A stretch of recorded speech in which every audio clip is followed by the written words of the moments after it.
Radim a 35 ans et travaillait pour Megariamas depuis 20 ans. Elle aussi a été licenciée pour avoir osé réclamer le respect de ses droits fondamentaux pour seule indemnité de licenciement et en guise d'unique reconnaissance de 20 années de labeur. Radim a reçu 2 millions de roupias, soit 133 €, l'unique revenu depuis 8 mois pour sa famille. Saya waktu dulu kan nggak ada serikat buruh, itu kan tertekan tertindas, kami tidak bisa berontak. Setelah ada serikat buruh, kami berani dan bisa berorganisasi gitu, bisa mencurahkan yang selama ini tertindas di PT Megariamas Sentosa selama 20 tahun gitu. Bisa menentang kebijakan-kebijakan, bahayanya ya terancam gitu.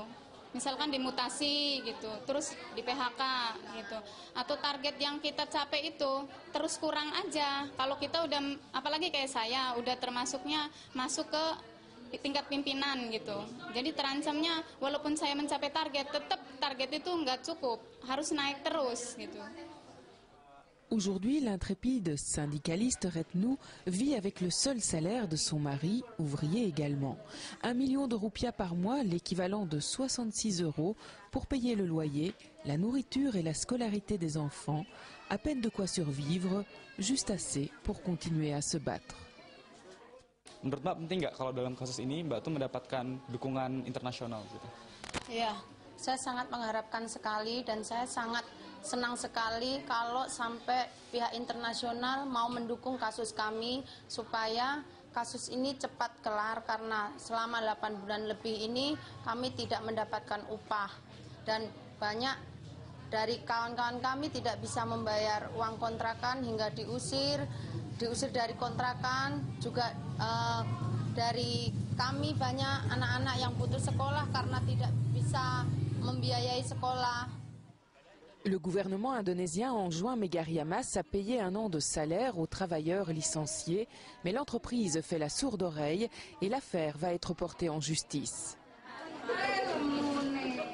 Notre travail consiste à interpeller Pierre Cardin pour voir s'il est au courant de ce qui se passe dans l'usine qui produit pour lui et pour qu'il fasse pression pour que ce genre de violation basique, vraiment une violation basique des droits des travailleurs, ne se produise pas.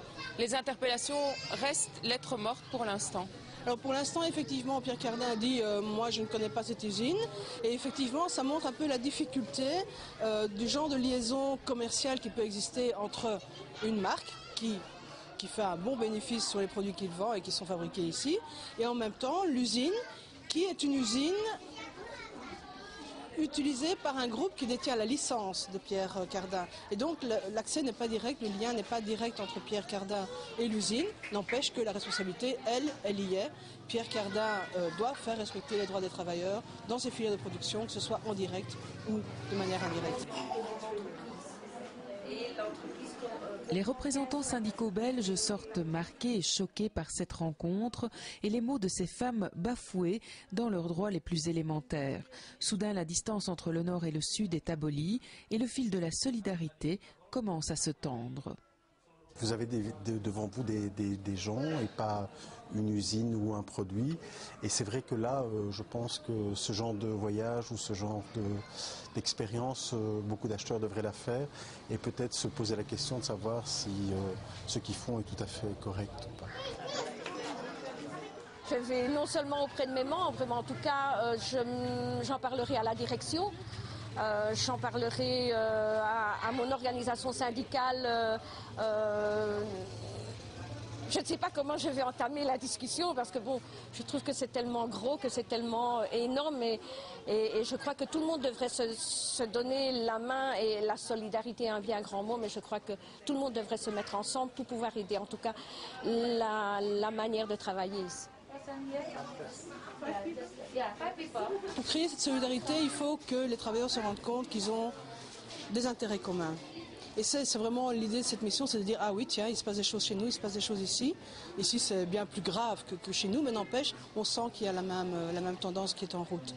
Donc ça c'est déjà important à faire. Maintenant la concrétiser, ça peut partir de soutien très concret. Il y a un cas de violation dans une usine qui produit pour un supermarché chez nous. Eh bien les travailleurs de ce supermarché peuvent en comité d'entreprise, au sein même de l'entreprise, exiger que des choses changent. La campagne Vêtements propres vise à améliorer les conditions de travail et à renforcer les organisations de travailleurs dans l'industrie de la confection textile basée principalement en Asie. C'est aux Pays-Bas qu'est née l'idée de Clean Clothes Campaign fin des années 80. Au milieu des années 1990, la campagne s'internationalise et devient un réseau européen de plateformes nationales. La Belgique y adhère en 1996.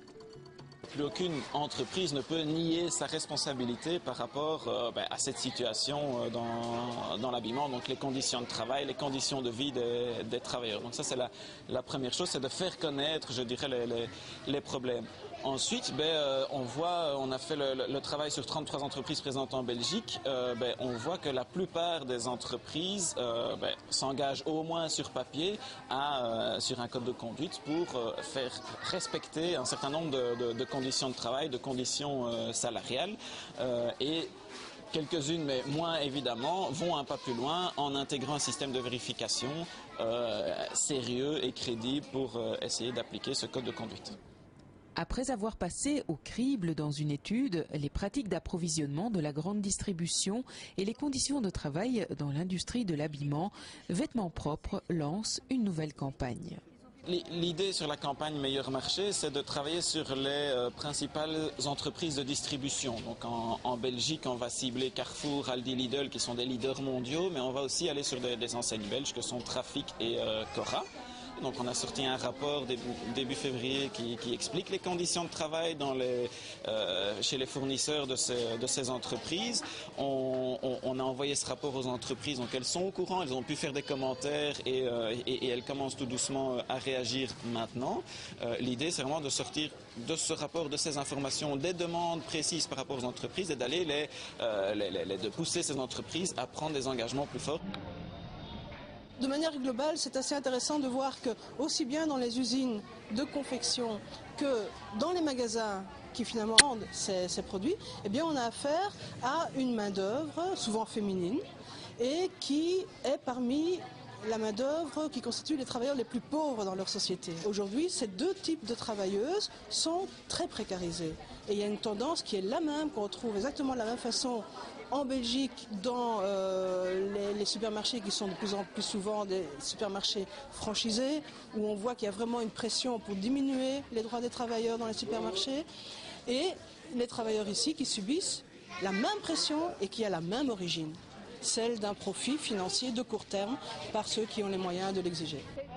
C'est ça qu'on disait, le fameux code que maintenant, sur certains vêtements, on ne met plus. Pareille croisade de sensibilisation n'est bien sûr pas envisageable en seul Don Quichotte face aux multinationales.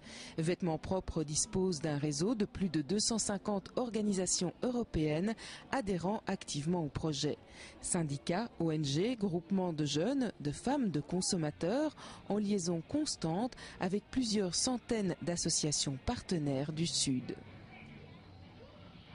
On travaille ensemble donc sur cette thématique des droits socio-économiques avec Vêtements propres donc depuis plusieurs années. On porte ensemble des campagnes au moment des Jeux Olympiques, au moment de Coupe du Monde de football. On relaye dans notre réseau des appels urgents de vêtements propres dans des cas de violation de droits des travailleurs par exemple.